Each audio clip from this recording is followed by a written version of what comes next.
Olá, eu sou o apóstolo Hélio César, sou o presidente mundial da Convenção CONAI e a Convenção CONAI como mantenedora da CONAI Curso, que estará desenvolvendo com você o grande curso de bacharel livre em teologia. Venha fazer uma grande imersão de conhecimento através da palavra de Deus e descobrir os mistérios, os segredos, que não são segredos, basta você conhecer. A Bíblia diz, o meu povo perece por falta de conhecimento. E com conhecimento você certamente evitará perecer e abrirá portas extraordinárias para o seu futuro, como um pregador da palavra, como um ministro do evangelho, para propagar a boa palavra de Deus. Eu estou aqui torcendo por você e tendo a certeza que toda a nossa equipe da CONAI Cursos estará ofertando para você a melhor qualificação possível para que você se torne um teólogo de excelência para levar a boa palavra de Deus aos quatro cantos da terra, no nome de Jesus Cristo. Venha, faça o seu curso e a porta do futuro está aberta para você.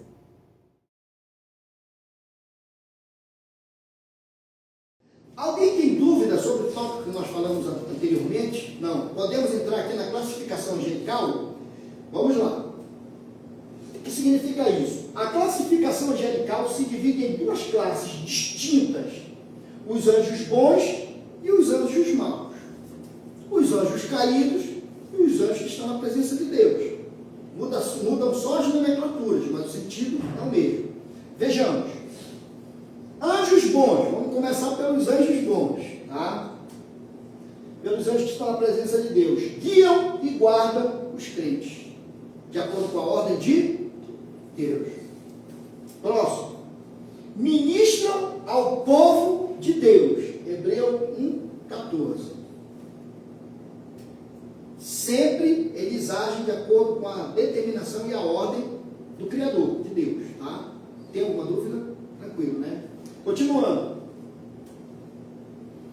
Guardam os eleitos falecidos. Aqui eu vou abrir mais um parênteses de novo, para a gente entrar no debate. Quem já ouviu falar em um termo chamado visagem? Fantasmas. Ah, o fulano de tal morreu, mas o espírito dele apareceu falando comigo. Eu já vi muito. Lá para o norte tem muito disso. O norte tem muito disso aí. A religião prega isso, né? É religião. E os anjos, eles guardam os eleitos falecidos. Pastor, onde está escrito? Lucas 16:12 e Judas 9. O que é que diz em Judas 9? Quando Moisés morre, o que é que a Bíblia diz? Moisés morre e o diabo foi atrás do corpo de Moisés. Por quê? Primeiro que o povo sai de um país idólatra. Tanto que a geração que saiu do Egito, tirando dois personagens, que foi Josué e Caleb, não entraram na terra prometida por causa da idolatria deles. Desobediência, murmuração e etc. Agora imagina se o diabo se apropria do corpo físico do Moisés. O povo ia adorar o Moisés, ia ser o santo Moisés, ou o São Moisés. Aí é quando Deus determina que o arcanjo vá e peleje contra o adversário, contra o próprio diabo, pelo corpo de Moisés. Aí lembra que eu falei lá atrás?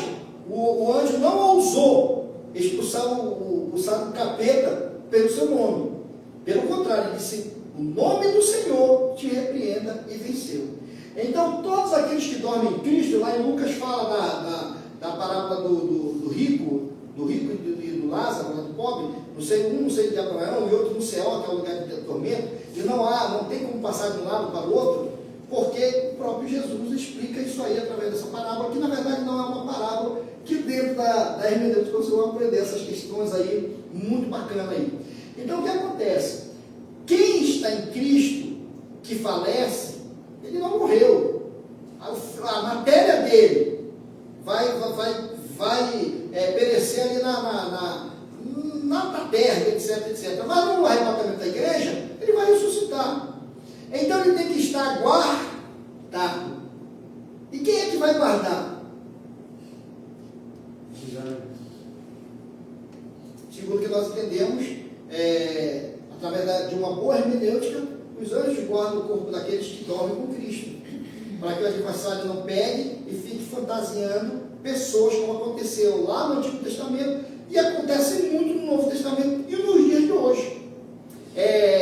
Eu estudei muito sobre a questão da demonologia, que é uma especialização também minha, e aqui o Brasil, ele é um país muito místico, ele é um país muito ligado às religiões pagãs. E dentro das próprias igrejas, estou falando de templos, esse paganismo está infestado. Quando a gente fala, está trazendo o mundo para a igreja, aí a religiosidade diz que é o cabelo pintado, é o corte de cabelo, é a unha fina, não tem nada a ver com isso. Trazer o mundo para dentro da igreja é trazer o paganismo, o ritual pagão, para dentro da igreja. Então, dentro do paganismo, acontece muito isso, que a pessoa morreu, o cara morreu, mas eu quero vender um terreno. Aí, quem morreu foi meu pai. Eu não tenho Deus na minha vida, meu pai também não tinha. Aí eu vou lá pagar uma sessão espírita para que o espírito do meu pai fale comigo. Aí nós vamos fazer lá o ritual todinho e vai um espírito enganador, vai vir e vai dizer, meu filho, não é para vender o terreno, ou meu filho, pode vender o terreno. Aí termina ali a sessão, meu pai falou comigo. Isso são operações malignas. Porque a Bíblia diz que depois da morte segue-se o juízo. E ponto final. Não tem esse negócio do cara morrer e aparecer. Morrer e aparecer. Jesus teve que morrer e ressuscitar para aparecer. Se você for olhar para o contexto bíblico, Jesus morre.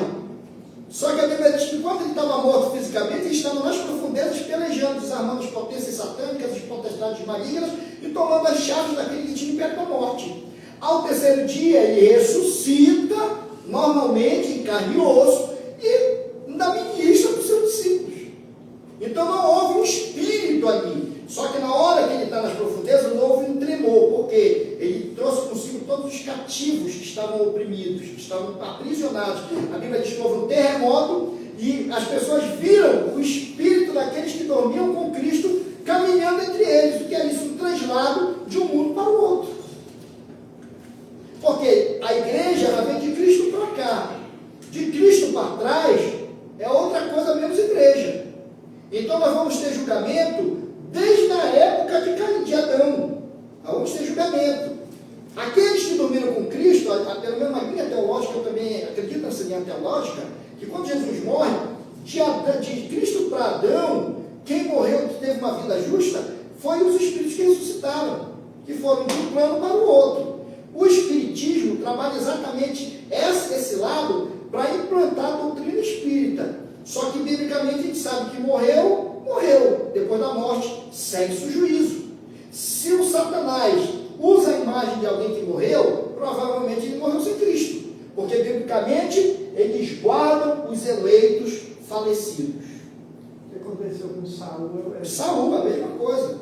Quem morreu? Samuel. Quem é Samuel?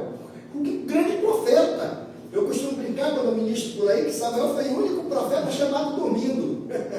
Criança. Está dormindo. O resto dos outros profetas foram chamados em pé trabalhando, mas ele foi chamado dormindo.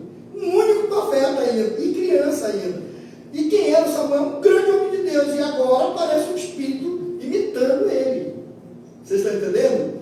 Então é muito preocupante a forma de como a sociedade cristã do Brasil hoje, no Brasil, e até mesmo no mundo, começa a interpretar essas questões de aparições de pessoas que já faleceram. Esses são os impulsos, né? Como? Esses que aparecem, esses são impulsos, são aqueles demônios que andavam com aquela pessoa, que sabe tudo da vida dele.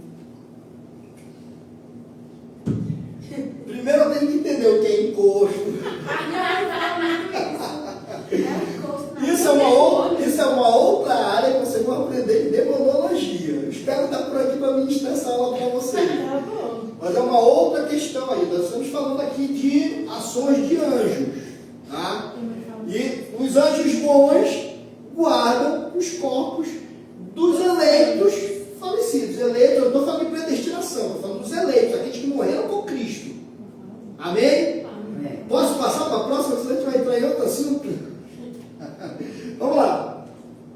Os anjos bons estão classificados em arcanjos, querubins, serafins, eleitos e dominadores. Nós vamos falar somente das três primeiras classes, que são os arcanjos, os querubins e os serafins. Porém, no material de vocês, vocês vão encontrar algumas referências e bem didático, assuntos concernentes aos eleitos e aos dominadores, tá? Mas nessa aula aqui nós vamos falar somente do arcanjo, dos querubins e dos serafins. Tá ok? Posso continuar? Tá cansativa a aula? Então vamos alegrar um pouquinho mais. Vamos lá. Começando pelo arcanjo. O arcanjo se destaca biblicamente como uma espécie de administrador e protetor dos interesses divinos em relação a Israel. Logo, as Sagradas Escrituras chamam o arcanjo nominalmente de Miguel, como príncipe dos filhos de Israel. Ou seja, o arcanjo Miguel sempre aparece em conotação com Israel, trazendo uma imagem de um guerreiro. Bacana? Tá bacana mesmo? Não está começando a dar não. A gente está falando de um arcanjo aqui. Então nós vamos encontrar lá em Josué, quando Josué, antes da tomada de Jericó, Josué estava ao pé da muralha. Eu uso isso muito, essa ilustração muito pregando. Eu creio que ele estava preocupado. Primeiro, ele já tinha visto o mar se abrir. Ele já tinha visto chover alimento. Ele já tinha visto rocha produzir água. Ele já tinha visto o Moisés levantar a mão e o exército vencer. Ele já tinha dado uma palavra de ordem para o sol e para a lua. Coitado, ele não sabia que a ciência não tinha evoluído naquela época. Ele pensou que o sol se movia e a lua também. Na verdade, é a Terra que tem movimento de rotação e translação. Então, quando ele deu uma palavra de ordem para o sol e uma para a lua, lá no trono da glória de Deus, o próprio Deus disse: meu filho está dando uma palavra profética. Terra, dá uma paradinha um pouquinho, para não haver uma catástrofe universal. E por esse milagre, nós temos o ano bissexto e fevereiro só tem 28 dias. Então ele não sabia, que já tinha visto esse milagre. Agora Josué também atravessa o Rio Jordão, mas ainda não tinha visto o milagre de uma muralha cair. Vamos olhar logicamente. Eu tenho um exército que está sitiando Jericó. 9 metros de altura, 6 metros de espessura e uma cidade guardada por mais de 1000 deuses cananeus. Ninguém no mundo antigo ousava invadir Jericó. Então ele está lá embaixo, porque eu creio que imaginando, e de repente quem aparece na frente dele, em forma teofânica? Quem? Que anjo? Do Senhor. Não, gente. O Miguel aparece como príncipe dos filhos de Israel. Vamos para o texto lá? Ele vai sacando a sua espada. E quando ele vai sacando a sua espada, ele grita, ele sente a presença de Deus. Ele coloca a espada na bainha e grita: tu és um dos nossos ou tu és um dos deles? E o próprio Cristo responde: eu sou um dos nossos, porque venho agora como príncipe dos exércitos de Deus. Miguel é príncipe de Israel. Duas coisas totalmente diferentes. O arcanjo Miguel sempre aparece em conotação com Israel, trazendo uma imagem de guerreiro. Aí aqui está escrito, ele aparece como príncipe dos filhos de Israel. Exatamente. É um cabra-bô de Bíblia aí. Então, gente, a gente tem que ter muito cuidado no que a gente vai ler e fazer comparações. Vou trazer uma outra comparação que a gente vai falar um pouquinho mais lá na frente sobre Satanás. Nós temos uma visão muito parecida de Isaías e uma visão muito parecida de Ezequiel. Todos dois viram o trono. Todos dois viram um ser semelhante a homem. Ezequiel no trono e o Isaías viu Deus assentado no trono. Estamos falando de trindade. Primeira pessoa da trindade de Isaías viu, segunda pessoa da trindade de Jesus que Ezequiel vê. Como é que eu vou saber que é o Cristo que Ezequiel viu? Vamos para os pontos. Eu estou trazendo essa narrativa para ajudar vocês a começar a pensar como a gente tem que interpretar os textos.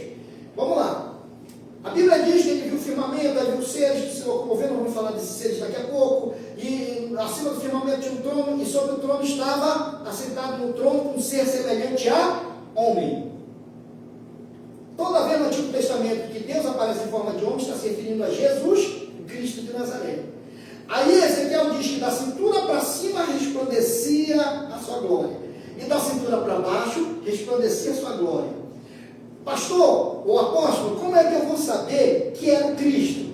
Porque nós vamos dar um salto agora lá para o Apocalipse e vamos encontrar João, que houve um som como de trombeta. Quando ele vira para trás para olhar para ver quem falava com ele vê quem? Um ser semelhante a homem, com cabelo mais alto que a pura neve, que a pura lã, que a neve. Os seus olhos eram como tocha de fogo. O seu peito estava cingido com um cinturão de ouro, ou seja, o esplendor da sua glória da cintura para cima estava visível na visão também do grande evangelista. E ele olha para os pés, e os pés do Cristo estavam como latão aquecido na fornalha, reluzente como latão aquecido na fornalha. O que é que significa isso? O resplendor da glória da cintura para baixo. Então Ezequiel viu Jesus Cristo de Nazaré, enquanto Isaías vê a primeira pessoa da Trindade. Todo mundo entendeu? A mesma interpretação, a mesma forma de comparação que eu fiz com essa visão é a forma que nós vamos fazer quando é Cristo e quando é o arcanjo. Tira a dúvida aí, está gostando da aula, né? Está sendo um professor aí. Então temos que nos preocupar com isso, para realmente saber qual é a ação, se a ação é do próprio Cristo ou se a ação é do arcanjo. Nós vamos encontrar textos, quando nós vamos olhar lá para o Gideão, aparece o anjo do Senhor.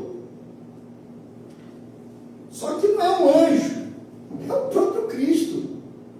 Quer dizer, vai nessa tua força e tal, todo mundo conhece a narrativa lá. Ah, Senhor, quem sou eu para ir? E tal, sou menor da casa do meu pai, e tá toda aquela história que você aprendeu na escola bíblica dominical. São nomenclaturas direcionadas ao Deus Todo-Poderoso, a Cristo. Quando se refere a Miguel, vocês vão encontrar narrativas que vai trazer você para a interpretação que não era o Cristo, e sim um anjo. Primeiro, aí alguém viu um anjo no Antigo Testamento e se prostra. E não, isso levanta para o filho. Eu não sou Cristo, nem sou Deus, nem o Espírito Santo, sou apenas um anjo. Nem o anjo de Deus, inclusive Miguel, aceitou a adoração de ser humano, porque eles não são Deus. Então, quando nós lemos no Antigo Testamento várias aparições de Miguel, a gente tem que analisar se realmente é Jesus ou se realmente é uma classe de anjo.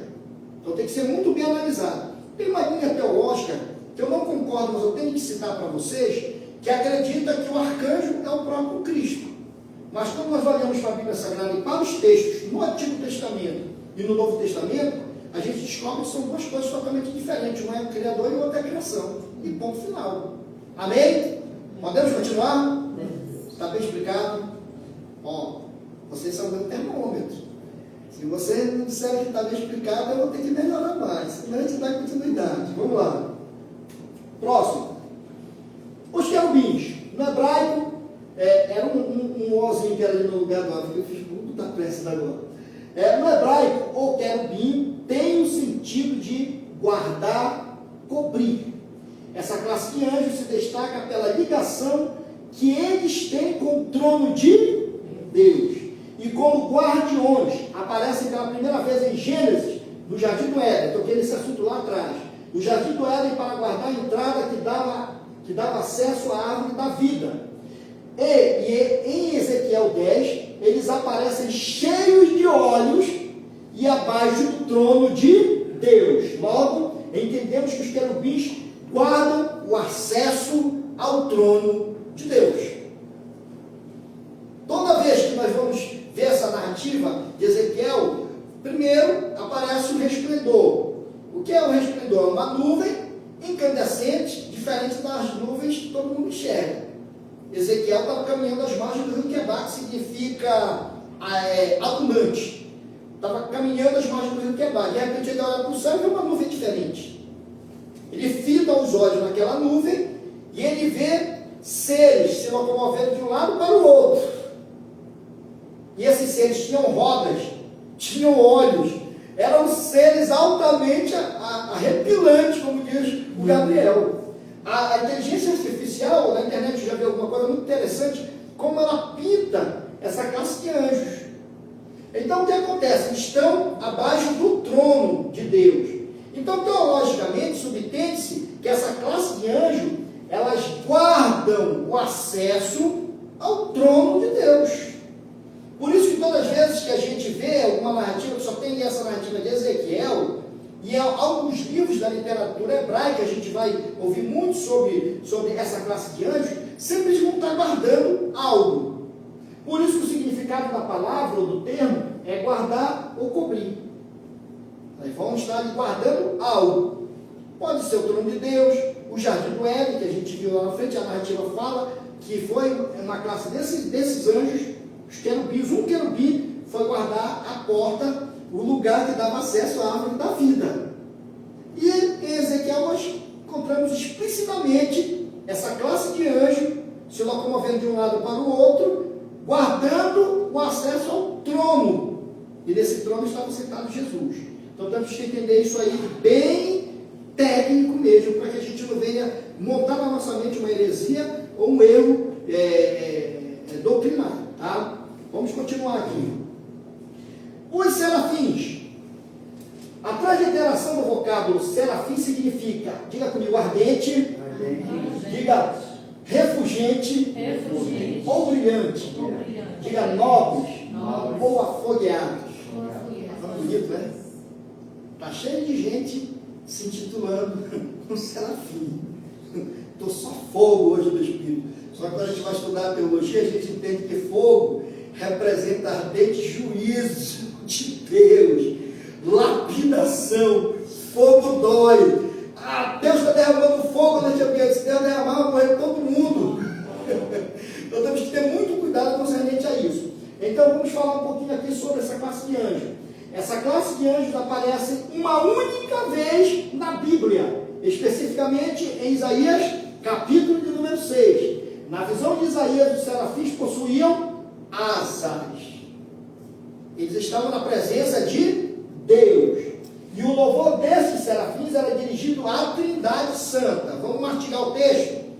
Eles possuem, na visão de Isaías, eles possuem 6 asas. Com 2 asas, cobriam o quê? Vamos pela ordem do texto lá. Luz da cabeça. Cobriu o rosto. Por quê? Por causa do simbolismo da santidade de Deus. A reverência à santidade de Deus. Com 2 asas cobriam os pés, em simbolismo de quê? Da santificação. O lugar que estava era santo. Por isso nós vamos encontrar o texto lá, quando Moisés vê lá a sarça que ardia, não se consumia. Quando ele vai pisar, ele ouve uma voz pesada como o som de muitas águas. Ou estridente como o som de um trovão, dizendo: Moisés, tira a sandália dos teus pés, porque o lugar que tu pisa é terra santa. Pode levar isso para pregar. Aí, com 2 asas, voavam. E eles prestam louvor direcionado à Trindade, porque eles diziam: Santo, Santo, Santo é o Senhor dos Exércitos. E mais na frente, ele ouve a Trindade que eles estavam adorando, falando: quem há de ir por nós? Pai, Filho e Espírito Santo conversando: quem há de ir por nós? E o profeta diz: envia-me. Então estamos aqui falando de uma classe de anjo que estão na presença de Deus, que são fogo puro. Esses anjos, eles estão ali na dimensão, eu creio que na dimensão total da adoração, meu irmão. Na dimensão total da adoração. E eles prestam louvor somente à Trindade Santa, o Pai, o Filho e o Espírito Santo. Então não se iludam quando alguém dizer que tem um serafim aqui, porque eles não são anjos para esse tipo de missão. Quem está entendendo vai dando glória a Deus. Amém. Eles são ministradores, mas lá no céu, eu não digo nem no céu, lá onde está o trono da glória de Deus. Amém? Amém. Vamos continuar? Alguma dúvida?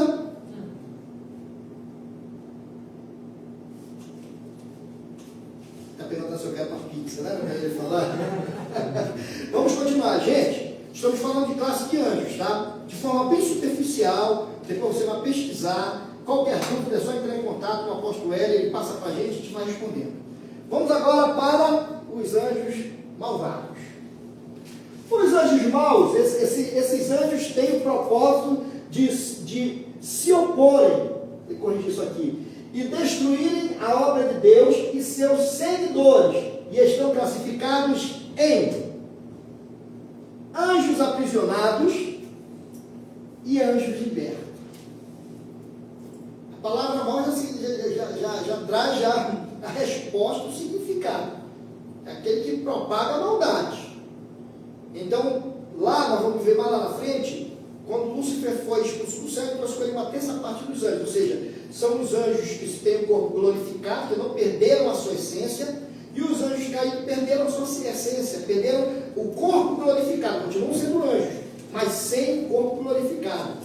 Os anjos de Cristo são ministradores e cumprem a ordem do Criador, enquanto que os anjos maus tentam atrapalhar a obra do Criador e neutralizar aquele que é comprado e lavado pelo sangue precioso do Cordeiro. Vamos dar um intervalo aqui, depois a gente volta nesse tópico aqui para a gente mergulhar um pouquinho sobre essa questão dos anjos caídos.